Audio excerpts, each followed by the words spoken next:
की चपत एक परिवार को सहनी पड़ रही है। आपको बता दें, शिक्षिका के 12 साल के बेटे ने 3,22,000 रुपए गंवा दिए। ऑनलाइन गेमिंग का आखिरी रास्ता मौत है और मैं उसी रास्ते पर आ गया हूँ। मुझे माफ करना मम्मी। मेरा लड़का 4 महीना से गुम है। यह सिर्फ एक गेम नहीं बल्कि केयरफुली डिजाइंड साइकोलॉजिकल ट्रैप है। गेमिंग इंडस्ट्री के बिलियंस डॉलर के बिजनेस का काला साथ कि कैसे वह बच्चों के दिमाग को मैनिपुलेट करते हैं और इससे बाहर निकलने का रास्ता। आज हम इन्हीं सवालों के जवाब ढूंढेंगे, पूरी रिसर्च, साइकोलॉजिकल और रियल लाइफ केस स्टडीज के साथ।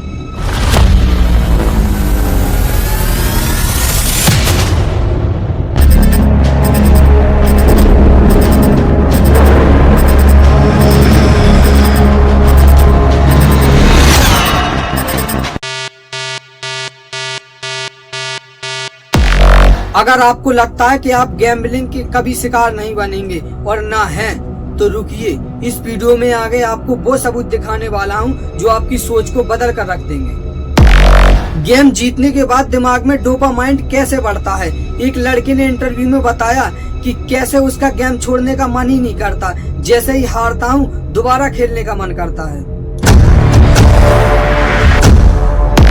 गेमिंग कंपनी जानती है कि बच्चों के दिमाग को कैसे हैक किया जा सकता है। यह गेम एक वेरिएबल रिवार्ड सिस्टम पर काम करता है। ये ठीक उसी प्रकार एडिक्शन पैदा करता है जैसे एक स्लॉट मशीन। हर बार जब आप गेम खेलते हैं तो आपको नहीं पता होता है कि आप जीतेंगे या हारेंगे, लेकिन आप दोबारा कोशिश जरूर करेंगे। इसी साइकोलॉजी की वजह से बच्चे घंटों घंटों तक इस गेम में फंसे रहते हैं। यह सिर्फ एक गेम नहीं बल्कि साइंटिफिकली डिजाइन किया गया एक ट्रैप है। अगर आपको लगता है कि ऐसा कुछ नहीं है तो अगले 30 सेकंड में हम वो राज खोलने वाले हैं जिससे कि आप गैम्बलिंग से डरने लगेंगे। गेम परचेस के popups. Buy this skin only 29 rupees की। कैसे पहले एक छोटे अमाउंट से बड़े अमाउंट तक पहुंचते हैं। पहले कुछ चीजें फ्री दी जाती हैं, फिर उनके थोड़े पैसे किए जाते हैं ताकि बाद में इसे बड़ा अमाउंट कर सकें। पेमेंट पड़ती है। अगर आप 50% डिस्काउंट के हिसाब से निकालो पहला हाफ स्पिन के हिसाब से तो 39 डायमंड पड़ती है। तो गाइस ये काफी अच्छा इवेंट है। पैसे खर्च करने वाले प्लेयर गेम में एडवांटेज पाते हैं, जबकि पैसे ना खर्च करने वाले प्लेयर गेम में पीछे रह जाते हैं। अगर यह गेम फ्री है तो गैरेनर कंपनी कैसे हर साल करोड़ रुपया छापती है? इसका जवाब है इन गेम्स परचेज।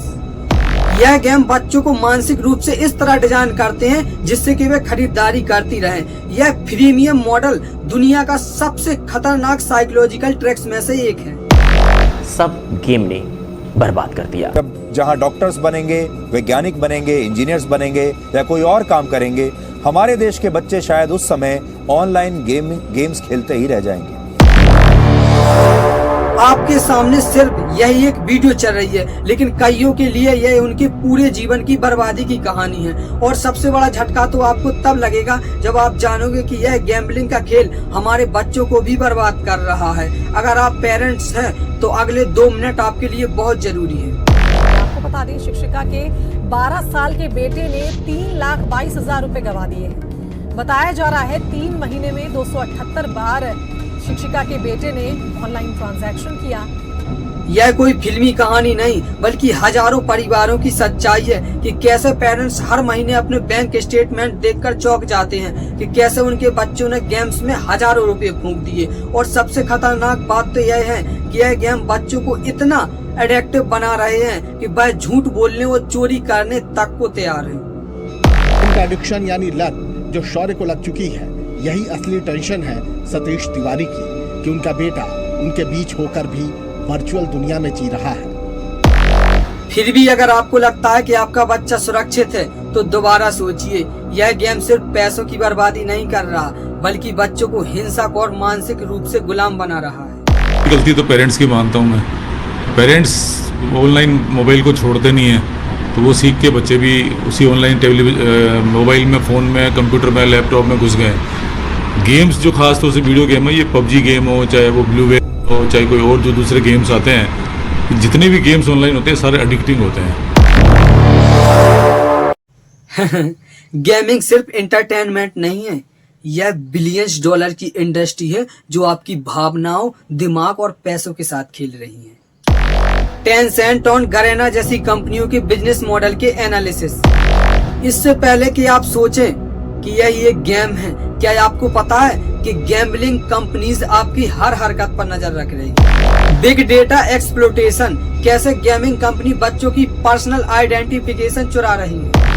चीन में गेमिंग रेस्ट्रिक्शन, अगर चाइना जैसा देश अपने बच्चों को गेम से बचा रहा है तो भारत क्यों नहीं। गेमिंग इंडस्ट्री सिर्फ गेम नहीं बेच रही बल्कि बच्चों की मेंटल हेल्थ और उनकी डाटा प्राइवेसी को भी एक्सप्लॉइट कर रही है। चाइना में सरकार ने बच्चों के लिए गेम पर सख्त पाबंदी लगाई है, लेकिन भारत में यह इंडस्ट्री खुलेआम बच्चों का शोषण कर रही है। क्या गवर्नमेंट्स इस जाल को तोड़ सकती है या फिर यह कंपनीज इतनी पावरफुल हो चुकी हैं कि पूरी जनरेशन को मैनिपुलेट कर रही हैं। गवर्नमेंट की चुप्पी पर सवाल, क्या कॉरपोरेशंस ने सरकार को खरीद रखा है। अगर चाइना और यूरोप जैसे देशों में गेम्स पर कड़े कानून हैं, तो क्या आपको नहीं लगता कि भारत को भी गेम्स पर कड़े कानून बनाने चाहिए। गैम्बलिंग्स को कम करने के लिए उस पर सख्त एक्शन लेना चाहिए। देश के 7 गेमर से प्रधानमंत्री मोदी की मुलाकात हुई। बहुत दिलचस्प मुलाकात, जिसमें गेमर्स काफी उत्साहित नजर आ रहे थे प्रधानमंत्री मोदी से मिलने के लिए। जब आप हार रहे होते हैं तो गरेनर और ड्रीम 11 के सीईओ क्या करते हैं। ये रही उनकी करोड़ों की गाड़ियां, करोड़ों के बंगले, और आप क्या कर रहे होते हैं, एक और बैट लगा रहे होते हैं।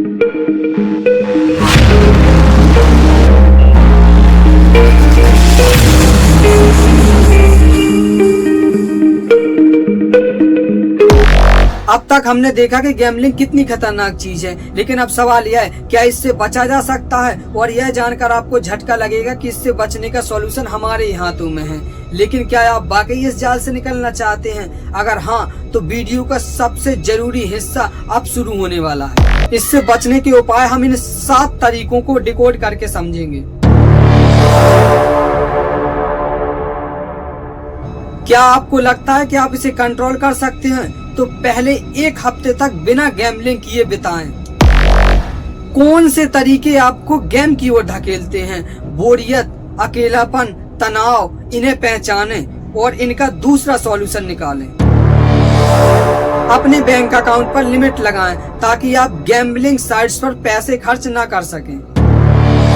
अपने फोन से गेम्स को डिलीट करो और ब्राउजर से ब्लॉक करो, और सोशल मीडिया पे उन लोगों को फॉलो करना बंद करो जो गैम्बलिंग पेज को प्रमोट करते हैं, चाहे वह कोई भी क्यों ना हो। अपनी लाइफ को इनके कदमों के नीचे मत कुचलो। अपने परिवार और दोस्तों से खुलकर बात करें और उनसे मदद लें। स्पोर्ट्स खेलें, जिम जाएं, किताबें पढ़ें, नई स्किल्स सीखें। गैम्बलिंग की जगह पर कुछ नया प्रोडक्टिव करें।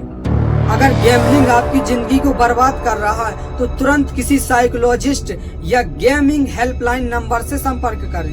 पेरेंट्स अपने बच्चों के साथ बैठकर उनसे बात करें, और स्कूल कॉलेजों में टीचरों को भी अपने बच्चों को समझाना चाहिए कि गैम्बलिंग कितनी खतरनाक चीज है और इसे क्यों नहीं खेलना चाहिए। गैम्बलिंग को रोकने की जिम्मेदारी सिर्फ एडिक्टिव की नहीं बल्कि परिवार और समाज की भी है। हमें मिलकर इसे कंट्रोल करना होगा, वरना आगे वाली पीढ़ी पूरी तरह इसमें बर्बाद हो जाएगी। अगर हम अभी नहीं जागे तो आगे वाली जनरेशन इस डिजिटल वर्ल्ड में खो जाएगी, और सॉल्यूशन हमारे ही हाथों में है। यह कोई छोटा मुद्दा नहीं, हमें मिलकर इस गैम्बलिंग ट्रैप को तोड़ना होगा।